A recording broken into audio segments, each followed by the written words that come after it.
जय भीम साथियों, जय भीम, नमो बुद्धाय।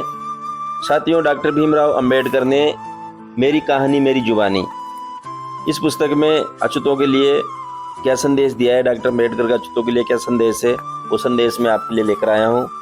तो साथियों, ध्यान से सुनिए डॉक्टर भीमराव अंबेडकर का अछूतों के लिए क्या संदेश है, और हमारे चैनल को सब्सक्राइब करें, कमेंट करें और अधिक से अधिक शेयर करें। मेरे 55वें जन्म दिवस पर तुम लोग विशेष अंग निकाल रहे हो, उसके लिए मुझे तुम्हें मेरा संदेश चाहिए। अपने देश में राजनीतिक नेता को अवतारी पुरुष की तरह सम्मान दिया जाता है, ये बहुत दुखद है। हिंदुस्तान के बाहर महापुरुषों की केवल जयंती मनाई जाती है, परंतु यहाँ अवतारी पुरुष तथा राजकीय पुरुष दोनों का जन्मदिन मनाया जाता है। मेरा जन्मदिन मनाया जाए, मुझे ये बिल्कुल पसंद नहीं है। मैं लोकतंत्र का कट्टर समर्थक हूँ। मुझे विभूति पूजा कैसे अच्छी लगेगी? विभूति पूजा प्रजातंत्र विरोधी है। नेता योग्य होने पर उसका गौरव, आदर, प्रेम करना अनुचित नहीं है, परंतु नेता की देवता की तरह पूजा करना मुझे मंजूर नहीं है।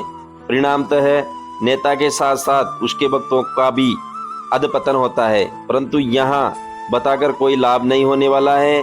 राजनीतिक नेता को अवतारी पुरुष के आसन पर बिठाने पर फिर उसने अपने स्वांग अच्छी तरह करना चाहिए तथा अपने अनुयायियों को संदेश देना ही चाहिए। अछूत भाइयों को आखिर में मैं क्या संदेश दूं? संदेश देने की बजाय मैं ग्रीक पुराण की एक कथा बताता हूं। डिमेटर नामक ग्रीक देवता पर होमर ने स्तुति स्वरूप कथा लिखी है, जो इस प्रकार है। डिमेटर देवी अपने बेटी को ढूंढते हुए केलियोस राज्य में आई। वह दाई के वेश में थी, इसलिए किसी ने उसे पहचाना नहीं। रानी मेटोनोरा ने अपने डेमाफून नामक छोटे बच्चे को संभालने के लिए डिमेटर की नियुक्ति की। प्रतिदिन रात में राजमहल के सब लोग सोने पर डिमेटर देवी दरवाजा बंद करती थी तथा नन्हे बालक को झूले से बाहर निकालती थी। पश्चात उसके कपड़े निकालकर बालक को जलते अंगारों पर रखती थी। दूसरे को ये बात क्रूर लगेगी, परंतु नन्हे बालक को देवता बनाने के महान प्रयास में वह ये सब वात्सल्य पूर्वक करती थी। शने शने उस बालक में अंगारों की आँच सहन करने की शक्ति उत्पन्न हुई। उसकी आयु बढ़ने लगी, परंतु एक रात अचानक उसकी माँ कमरे में आई तथा अपने बालक पर हो रहे क्रूर प्रयोग को देखकर उसने डिमेटर को ढकेल दिया तथा अपने बच्चे को अंगारों से उठाया। यद्यपि उसे उसका बच्चा मिला, परंतु वह एक असामान्य पुत्र को एक देवता को वंचित हो गई। आखिर ये बात क्या बताती है? यही कि अंगारों से गुजरे बगैर पुरुषत्व या देवत्व प्राप्त नहीं होता है।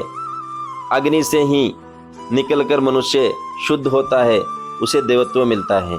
अतः पद दलितों को कठिन परिश्रम तथा त्याग के अग्नि दिव्य से गुजरना होगा, तभी तुमको अपने लक्ष्य की प्राप्ति होगी। में बताया गया है कि जीवन की प्रतिस्पर्धा में भाग लेने का अवसर सबको मिलता है, उसमें बहुत लोग उत्तीर्ण होते हैं। ऐसा क्यों है?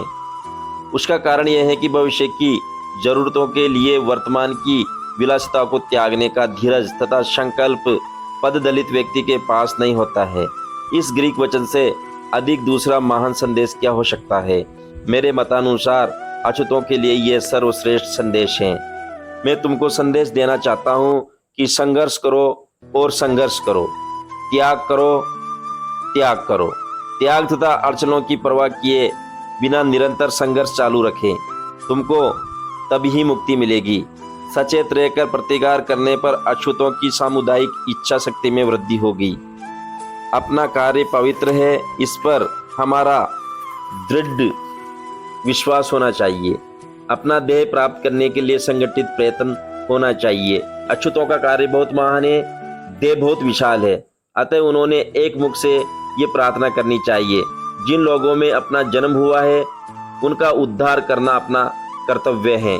जिनको इस बात का एहसास है, वे धन्य हैं। दासता पर प्रहार करने के लिए तो तन मन धन तथा जवानी कुर्बान करते हैं, वे धन्य हैं।